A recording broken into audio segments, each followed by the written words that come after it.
Hey everybody. So we're back about the whole debate and everything. So they're moving the case, hang on. Okay, they're moving the case, yeah, my screen changed, sorry. They're moving the case out of Tallahassee most likely because there's obviously a very problematic situation. When Dallas and I were featured on the news and stuff, people were commenting, calling me a liar, telling me I'm changing my story. They are so confused that they're just confusing themselves. So there's basic concepts called before, during, and after that I'm going to cover. I said that I saw the shooter before the shooting and that we were on Monroe in Tennessee during the shooting. And then after the shooting, we realized it was the same guy and reported it to the police about seeing him before the shooting. Now, people in Tallahassee have been going crazy because they are confusing the before and the during as the same event. They're talking about moving it out of the county because people can't understand before, during, and after. That's just how bad it is here in town. So before the shooting, driving down Thomasville, March 5th. During the shooting, on Monroe in Tennessee, 600 yards away from Phoenix-Eichner. Okay, this has already been proven by Google Maps. They've already verified this. They broke out the scale and everything. It was 600 yards, which is about a third of a mile. Okay, it's about 3 or 4 blocks down the street, but it's a straight road. Okay. After, which was Friday, the day after the shooting, Phoenix-Eichner is identified as the gunman. We went to the police about seeing him back on March 5th. People in Tallahassee think they know everything. A lot of them are good people, but there's a couple people online going like, oh, that doesn't make sense. How did you see him from Monroe Street? We didn't. We didn't. We never said we did. They're making up things in their heads to be angry about.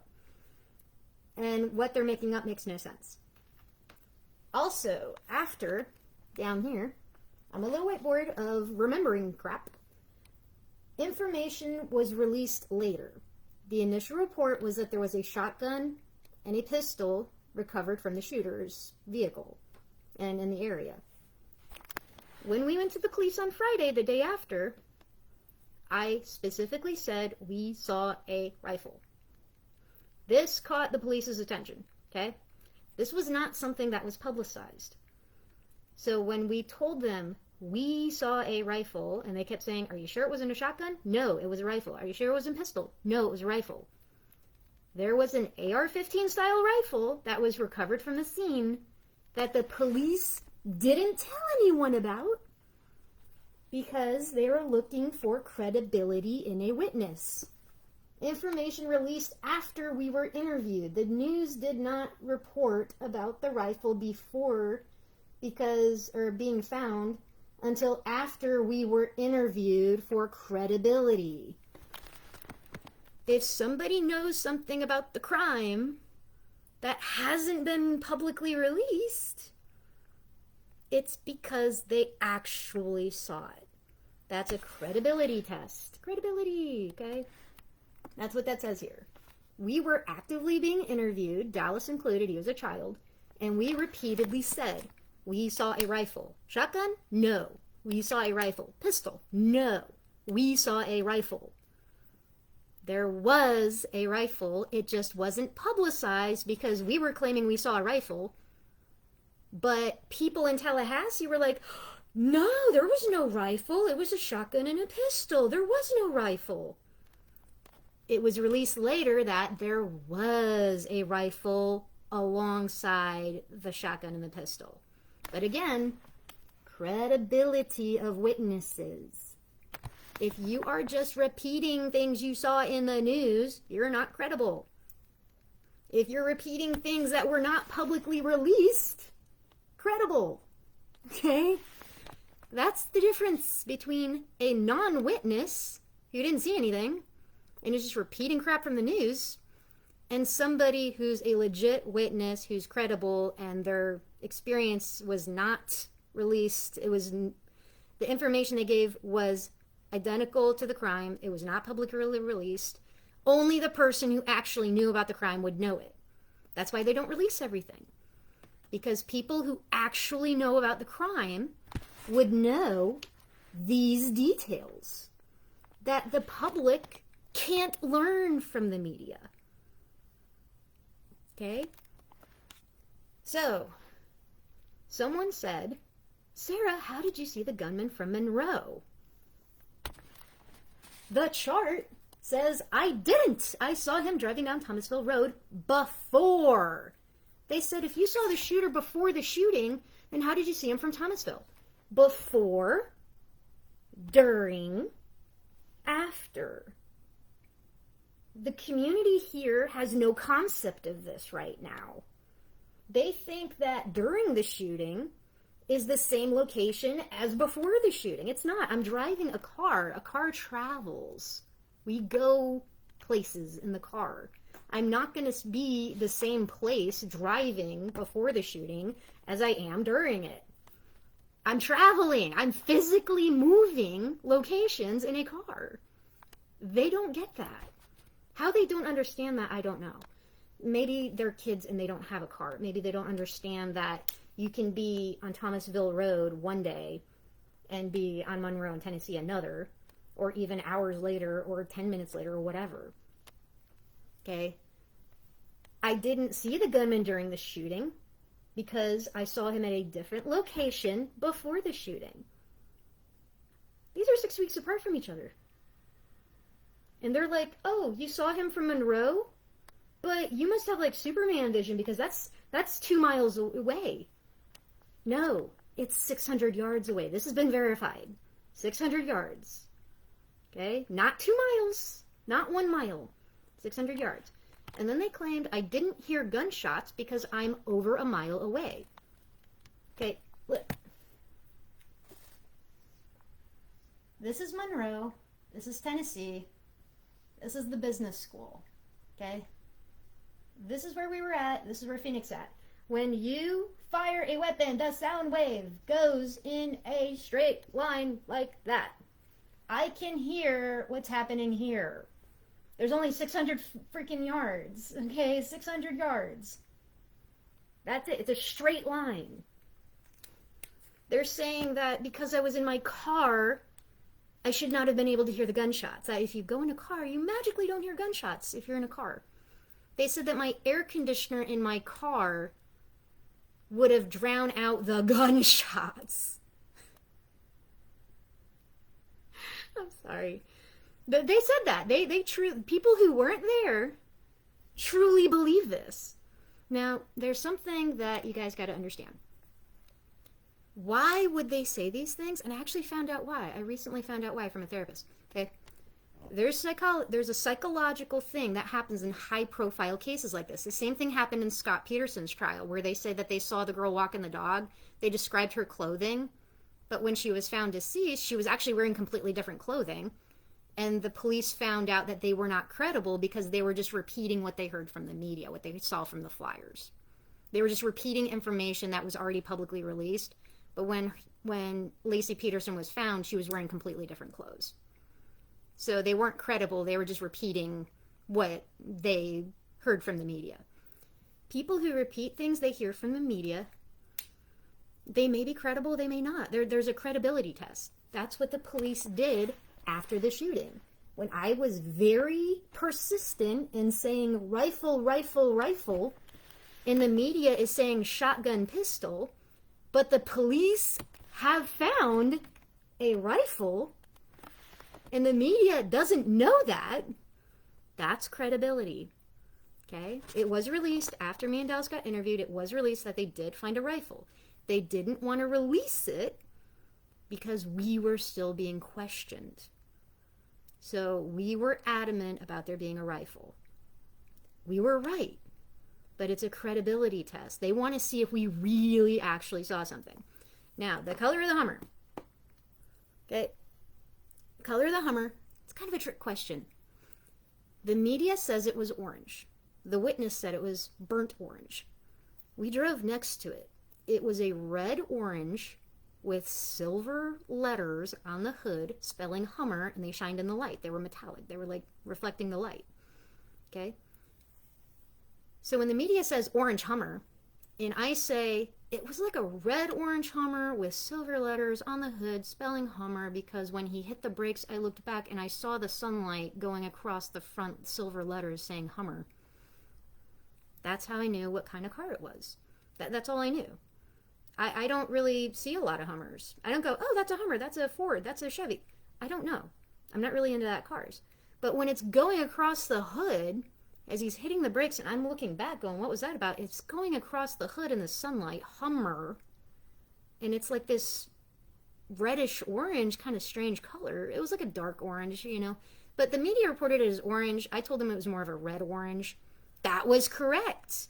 It was not released about the exact color of the Humvee. All the media was saying it was orange, but it was kind of like a red orange. It was like a dark orange, kind of like a subtle reddish orange that you wouldn't really pick up on. I didn't really pick up on it until I got closer to it, and I'm like, oh, that's kind of more orange than red. But it's like a weird red-orange mix. So, but that's how you know that you actually saw the car. If you just say orange Hummer, because that's what the media says, they're kind of like, maybe she did, maybe she didn't see it. But if you say red-orange with silver letters across the hood that spell Hummer, that's specific and detailed. And they look at the car and they go, yeah, that's an exact match. The rifle and the color of the Hummer with the little silver letters across the hood. Okay? These are things that were not released in the media. So people were telling me there was no rifle. That I'm lying, I'm changing my story, whatever. There was no rifle. I didn't see him before because I could not have possibly seen him from Monroe Street. But I told them, look, I saw him at 2 different locations. Okay, there's 2 different locations involved here when you're driving a car. You can see the driver before the shooting on one location. You and the driver can go completely different directions. You can hear gunshots 600 yards away. When you go to your location, he goes to his. You know, yeah. So that's what they don't understand, the concept of before the shooting, being in one location before the shooting, being in one location during the shooting, and then being in a location after the shooting. Before the shooting, we were driving down Thomasville. During the shooting, we were on Monroe in Tennessee. And after the shooting, we were at this police station. That's 3 different locations at 3 different times on 3 different days. But they think that I'm telling them that I saw the gunman on the 17th driving down Thomasville Road on March 5th. That doesn't make logical sense, okay? So people are like, you're changing your story. How are you claiming that you saw? And then the thing is, after the shooting, I went to the Capitol building to take shelter in the Capitol building. And then people were confusing me going and taking shelter after the initial gunshots went out, after they shot him, after the ambulance went across us. And I knew, like, okay, they took him down, we're good now. Let's go to the Capitol like we were planning to do. Then they're like, oh, you were in the Capitol during the shooting. No, we were in the Capitol after the shooting. The shooting only lasted 2 minutes. So there's before, during, and after. They're seriously considering changing venues because they can't follow a basic timeline. I'm serious. These people are not following a basic timeline of before, during, and after. They have no concept of this. They think after is the same as before, which is the same as during. How do you select a jury who doesn't know how to read a timeline? Okay? So they're talking about putting this out of the county because reading a basic timeline has proven to be too difficult for most people. And people in Tallahassee are nice. They're either the nicest people you have ever met or they're your worst enemy. I wouldn't be surprised if there was a bunch of Marines here, because Marines are your best friend or they're your worst enemy. The good people in Tallahassee are the best of the best. The bad people in Tallahassee are the worst of the worst. And unfortunately, there's been a lot of outpouring of love for Dallas, which I appreciate. But there are a handful of people right now online that are just the worst of the worst. They can't understand a basic timeline. So there was a very old, a lot of them are old middle-aged men. They're like 40 to 60-year-old middle-aged men who are like, woman, you're wrong. And I'm like, woman? Like, what? Why are you calling me like that? Like, I'm married, buddy. I got a husband who would probably kick your butt for addressing me that way. But, you know, I'm not trying to start fights. Anyway.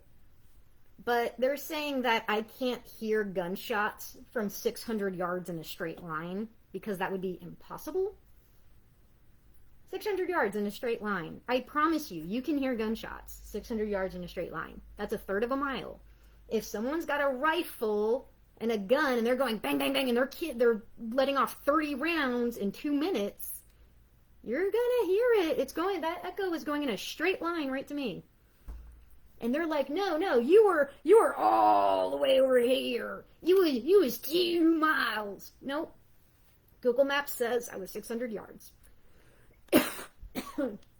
Sorry.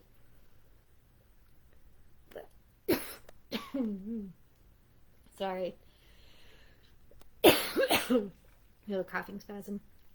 Anyway, so I got these really middle-aged white men who don't like being told by a woman that they're wrong, that they're mistaken. I was trying to be polite with these guys. I was like, they were saying, you didn't see no rifle? How could you be so close to a car that you'd see a rifle? Well, when you're driving, you're only like a couple feet away from the window, buddy. And we were driving with a rifle pressed up against the freaking window. The person driving is like, oh, look, a rifle pressed up against the window. That's like 2 feet from my face. How do you not see it? But again, these guys are, these middle-aged white southern men are just, I don't know if they just have angry personalities, but they're like, woman, you didn't see no rifle. You didn't hear no gunshots. And by the way, these guys were like in another county when the shooting happened. They were like in other cities when the shooting happened. Some of them don't even live in Tallahassee. So again, credibility. I saw a rifle, I saw a rifle, I saw a rifle, I saw a rifle. The media, shotgun pistol, shotgun pistol, shotgun pistol. Me to the police, I saw a rifle, I saw a rifle. Police to themselves, there's a rifle. She definitely saw a rifle. There's a rifle in there. Okay? So then the police tell the media, yes, we found a rifle. They interviewed us Friday morning about the rifle. They didn't release that information until like a couple days later. So they took our statement Friday morning, like 10 a.m. Friday morning. After we found out who the gunman was, I picked up my son. I said, do you remember that orange Hummer about a month ago? He's like, yeah, crazy guy. I said, yeah. Turns out it was him. My son's like, that was him? I was like, yeah, that was it. They're saying that was him. I asked my son, do you remember the orange Hummer? He's like, yeah, I remember it. That guy was crazy. I said, okay, picking you up, going to the police station. It was like 9, 10 a.m. when we found out the next morning. We went straight to the police station, okay? And we told them what we remember. Guy driving erratic, just passing them by, going like, you know. The GPS was telling me to get in front, like to change lanes anyway. But I was kind of like, you know what, let me go ahead and change lanes now because I don't know what this crazy person's going into town with a rifle. Let me just get in front of him now. Because I was going to have to change lanes anyway. And somebody said, oh, so you had like a Fast and Furious experience. What? I had to tell the guy, there's nothing Fast and Furious about a family drive to a Boy Scout event. He's like, oh yeah, you're saying you were as a Fast and Furious? I'm like, dude, we were going 40 miles an hour. It's their imaginations. These people, they think about, like, they're thinking like a Hollywood action sequence because they're not in reality in their minds. They don't take something. And I said, yeah, we were driving down the road and we saw a guy with a rifle in his front seat. We thought that was weird. Down like 40 miles an hour, just get in front of him. And the guy's, oh, so you're saying you went all fast and furious? I wasn't going fast and I wasn't angry. I was concerned. I was like kind of surprised. But I didn't say nothing to the guy. I'm just kind of like, okay, it's freaking weirdo. Yeah, let's just go past him. I don't want to be driving next to this guy. Like, let's just go past him. Let's get a good distance and then change lanes. You know, if I gotta change lanes, I don't want to be anywhere near this guy. Just get a good distance, change lanes. Okay. So, and then this guy's like, you know, driving up on me. Okay. Now, that's not Fast and the Furious. I don't know what movies these kids are watching. But driving 45 miles an hour in a 45 isn't fast and furious. It's like I got my kid in the car. It's like, what are you talking about, fast and... Oh, you had a fast and furious experience, did you? No. These people's sense of reality is so warped by Hollywood and television, and it's just, like, I don't know. Anyway. What else did they say? Oh, there was a guy that he like, I don't know if he like had a gun store or something, but he was like, a 45's effective range is 50 feet. I said, yes, I know. He goes, so he wasn't aiming at you. I said, I never said he was. He said, but you said you was getting exposed to gunshots. I said, yes, sir. They're stray bullets and they go about 1,800 yards and we were 600 yards. Oh, no, that wouldn't hit you. You were 2 miles away. 600 feet. 600 feet. Okay? He's saying that the stray bullet wouldn't hit me at 600 feet. Wouldn't kill my child in a passenger seat facing the gunfire at 600 feet. This guy owns a gun store. You don't know what you talking about. Then I explained to him I was a 92 Yankee in the Army. I managed 17 military weapons, including the M9, and some people had their 45s, their own personal firearms 45s. I had to know the range. I had to know how to take them apart, put them together, fire, and check to make sure that they were going a good range, that they were functional. That was my job, was to clean weapons. Okay?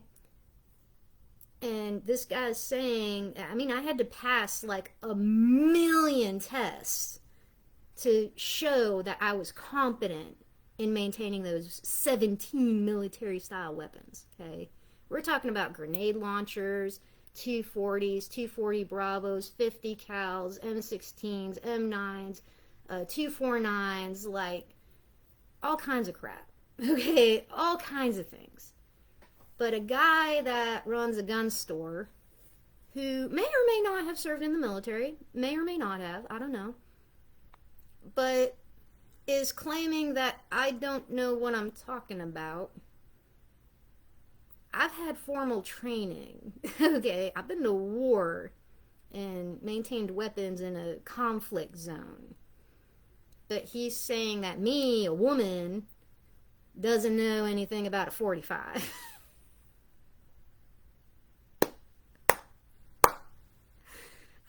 Love these like old southern women. They crack me up, they do. I laugh so hard. So when I explained to him, he told me there was no rifle and I didn't hear no bullets. I didn't hear no gunshots and there was no rifle. So I politely, they say respect your elders, and this man's elderly, okay? He's a southern gentleman, I guess. A woman. Anyway, but I politely sent him a link to an article that shows an AR-15 style rifle was in fact covered from the scene.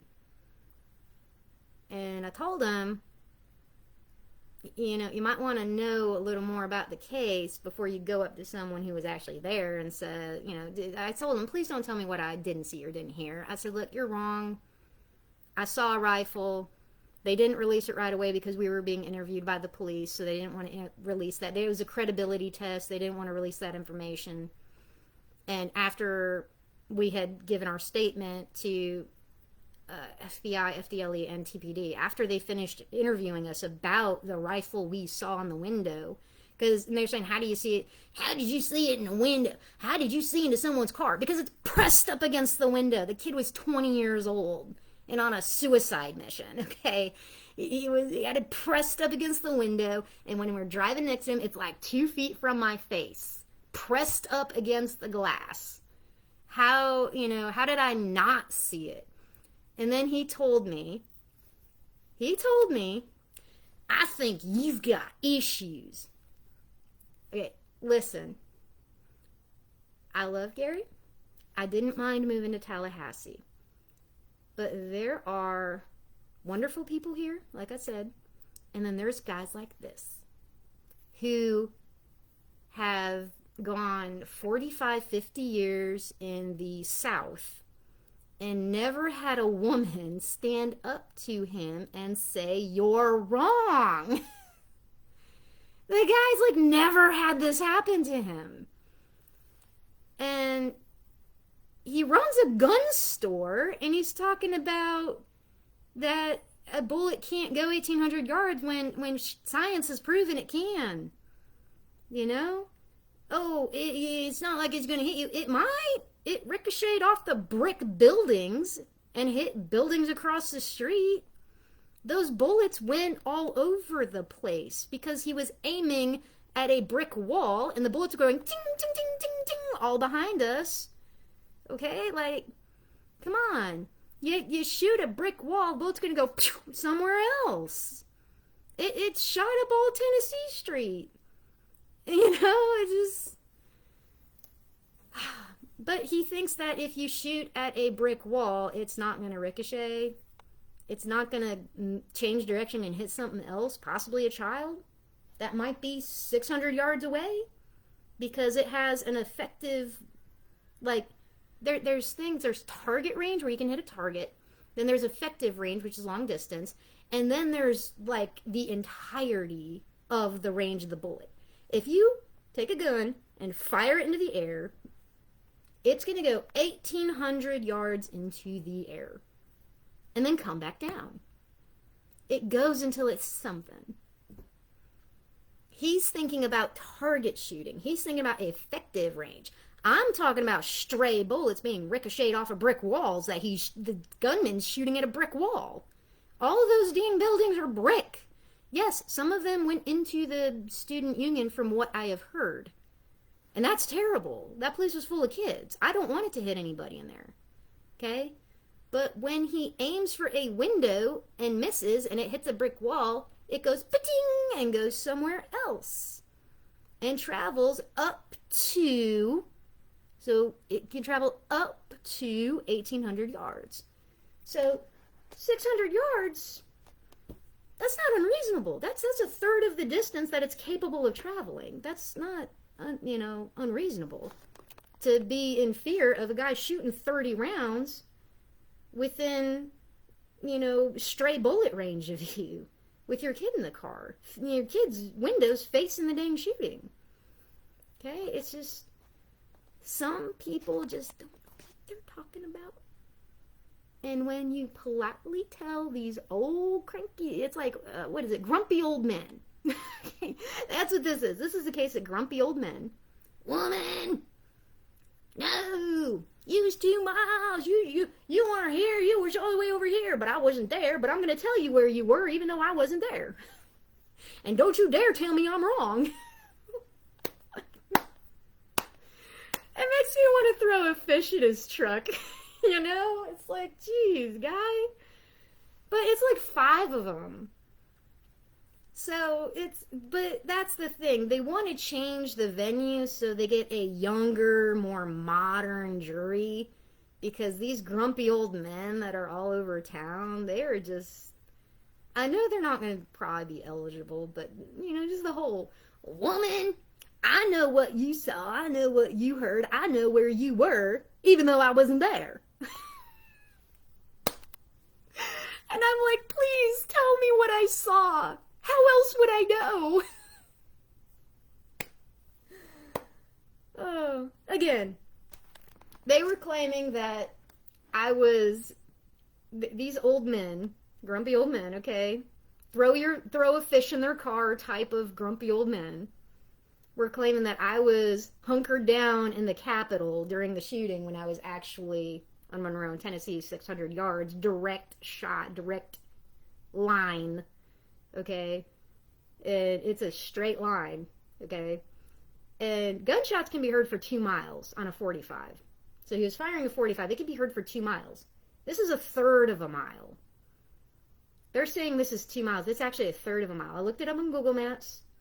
I printed it out. I got the little scale. I took my little ruler and went 1, 2, 3, 4, 600 yards. I told the police that I was somewhere between 500 and 800 yards because I was in the military. I was the land navigator for the down aircraft response team.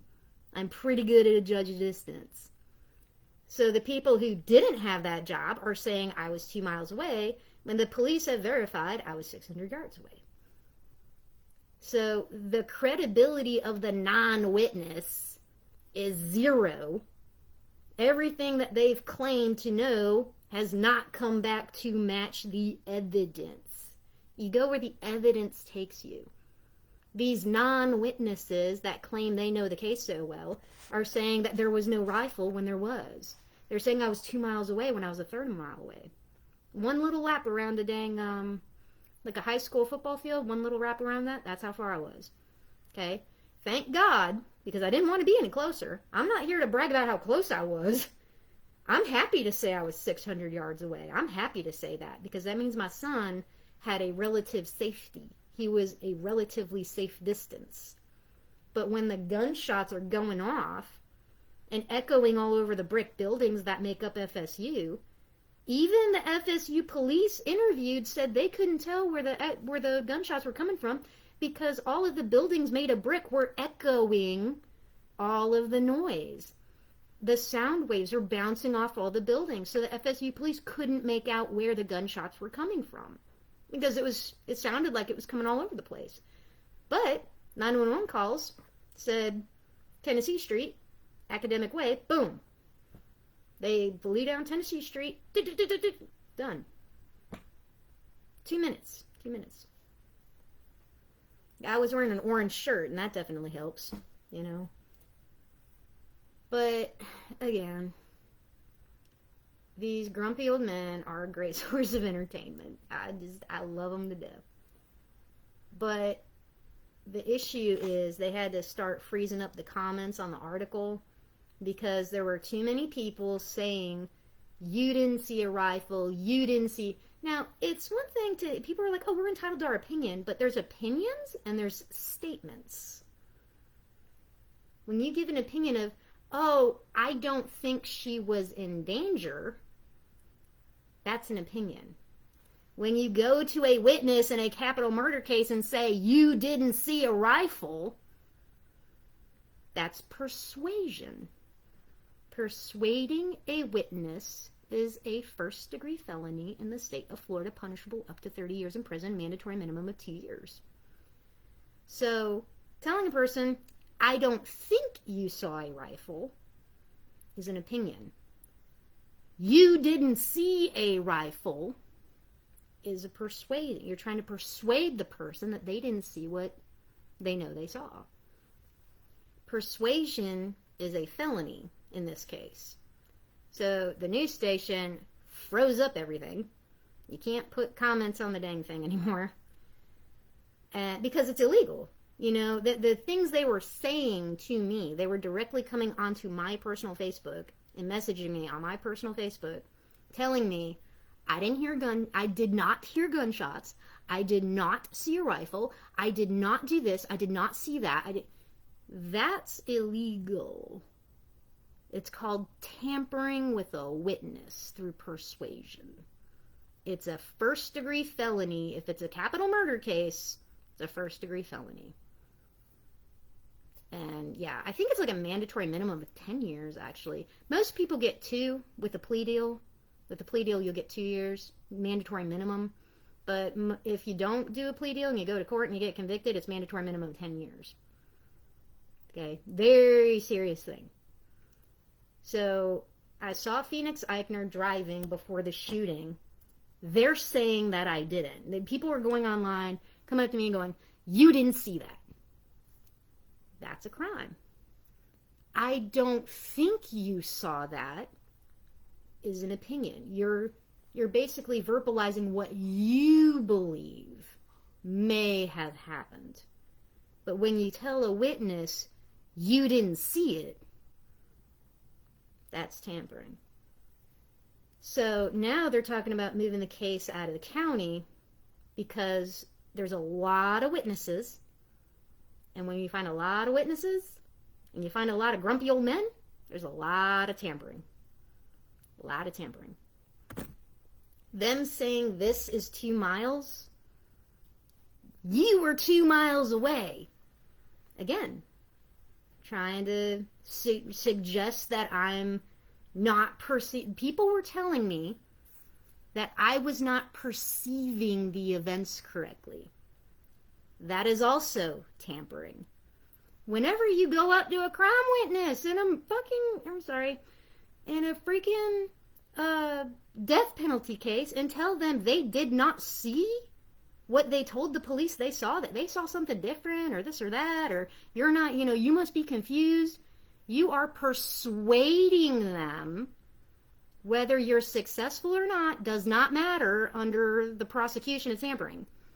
If you are persuading them to alter their testimony or question their testimony or make them rethink the events in a way that's not truthful, that's a felony. So these old men who probably, I don't think they want to die in prison, but I know they ain't going to make it another 10 years. So the news station had to stop comments because the police were like, either they stop the comment section or they have to start arresting people. It was getting that bad. There were like 5 middle-aged, grumpy old men telling me I didn't hear gunshot, that was impossible. There was no rifle, that was impossible. And when I explained to them this very simple chart, I'm thinking they're senile or something because they're not understanding the concept of before, during, and after. So they're like, oh, I'm tampering with the witness. Well, you're tampering with the jury pool. They actually said that. They said, you're tampering with the jury pool. It's being moved out of the county because of this. Because there is a lot of people that went to FIU. This whole town is like FIU grads. And when you shoot up FIU, there's bias against the shooter. But the biggest part is the police are like, there's bias against me as a witness. They're saying because I'm a young woman who don't know nothing, that I'm not credible. But the police are like, everything you said has been consistent with the evidence from the scene. It just hasn't been publicly released. Okay? Some of it has. The rifle, after we were interviewed by like 3 agencies, they released the information about the rifle being there. They just didn't they didn't release it immediately because we were still being questioned on it. Me and Dallas were like, we saw a rifle. You could not convince us otherwise. You will never convince me otherwise. Because I know what a rifle looks like. It was pressed up against the window 2 feet from like my face. Okay? I know what I saw. I know that I heard gunshots. Okay? I know what happened from my perspective. But these grumpy old men, woman, what'd you say? It's kind of like a Larry the Cable Guy goes to court. It's just like, they're so just, and there was somebody that said, this was an FSU alum, an FSU guy. I don't know if he was a staff student or whatever, but he was decked out in FSU. He said that I shouldn't have interjected. Are you serious? You're telling me that if you were driving down the street and you saw a guy who looked like he was on drugs drive into a school zone that's gun-free with an assault rifle in the front seat, you're telling me that you wouldn't stop and say, that that might be a little dangerous. That something might be wrong here. I'm glad I'm interjected. I'm glad that I intervened. I'm glad I called police 6 weeks ago. They took him down in 2 minutes. I'm glad that I helped. I'm glad that Phoenix saw us and drove away that day. Probably saved lives. He saw us. He knew that we were onto him. Drove away. Came back 6 weeks later. Killed 2 people because he was taken down in 2 minutes and injured others. But had we not been like, damn, Phoenix, what the hell? You know, like, had we not kind of been eyeing him, be like, you know, we need to call the cops kind of thing? If he had been allowed to go on March 5th, a couple days before spring break, the weather was beautiful. Everyone was outside. People weren't really outside in April because it was getting hot. It was getting rainy. It was getting hot. It was very miserable to be outside. But March was beautiful. Everyone was outside. That's like the prime of the Florida weather. And I think there would have been a lot more people just outside in general, enjoying the beautiful weather, because you get that like couple months of beautiful weather and then you hunker down for the rest of the year. You know, summer comes and it's just miserable. And you can't come out until like September. But March was beautiful. It was a couple days before midterms. It was probably during midterms or maybe a few days before spring break. It was beautiful. The weather, it snowed in January, so the weather stayed cold for like months. It was unusually cold. Like you would walk outside and it'd be like 75. That's so rare in Florida that everybody was outside. I mean, me and Claire were, you know, Claire was doing her little Power Wheels car, like, you know, it was great. But the guy who was an FSU alum or whatever, he's wearing an FSU hat saying, how dare I interject myself? And I said, you know what? Next time I see somebody like that, I'm just going to let him go. If you insist, I typed the guy, I said, look, next time I see a guy who's mentally deranged or on drugs or something, and he's driving towards your campus with an assault rifle in the front seat, you want me to let him go? I'll let him go. Next time, I'll just let him go. This is their 3rd shooting in 10 years. Their 3rd. A student got shot on the steps of the dorm a couple months ago. It was all over the local news, but it wasn't on national news. A student shot up the library on campus, back in like 2014. A guy shot up a hot yoga bar. He was an FSU alum. He was a lawyer that graduated FSU Law School, shot up a yoga bar and killed a couple people. This is their 3rd campus shooting. Their 2nd this year. 3rd campus shooting in 10 years. And you got this guy wearing an FSU hat in front of the FSU stadium in a ball game saying, how dare you interject? How dare you interfere with a shooter who is on his way to kill people? Like, what? I'm from Jacksonville. They're big on crime prevention. But I just don't think people, I don't know the logic. I don't think they truly understand the full story. Because when they were asking me, how can you see the shooter from Monroe? When I had repeatedly said I saw the shooter before the shooting, not during the shooting, before. You look at all my videos, it says before. Before, meaning the shooting hadn't happened yet. Okay? Before, during, and after. This is like kindergarten stuff. Literally, I homeschool my son. This is literally kindergarten level. They think during is the same as before. And they think all these, before and during, is the same as after. No. Location, location, location. What do you not understand?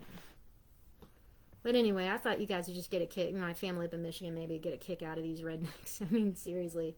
I'm a bit of a redneck. Okay, I am. But I know before, during, and after. I've got that down pat. But most people in Tallahassee get that. There's been hundreds of people that have been like, oh, I didn't know, thank you for the information, because they want to know what the heck happened. Hundreds of people have reached out to me wanting to know what happened. I tell them, they take the information, they accept it. But there's those 5 grumpy old men that are like, woman. And I was laughing because I'm like, did he just call me woman?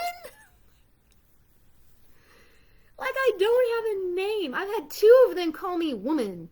And then they claim, when I politely tell them, yes, a rifle was found, I don't think you have the right information, they take it as a woman standing up to them, telling them they're wrong, and then claim that I'm the one with issues.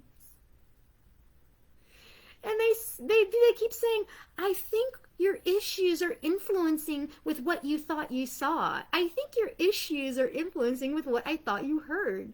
I'm like, no, your issues are going on the freaking social media and committing a high-class felony during a death sentence, case, and not understanding the consequences of your actions. Like, these guys, they don't understand. They're like, we're entitled to our opinions, but you're not entitled to tamper with a witness. You're not entitled to persuade them and tell them that they didn't see what they told the police they saw. You're not allowed to mess with that. It's illegal. You're not entitled to that. Dallas, shush. You're not entitled to that. Okay. Bye, guys.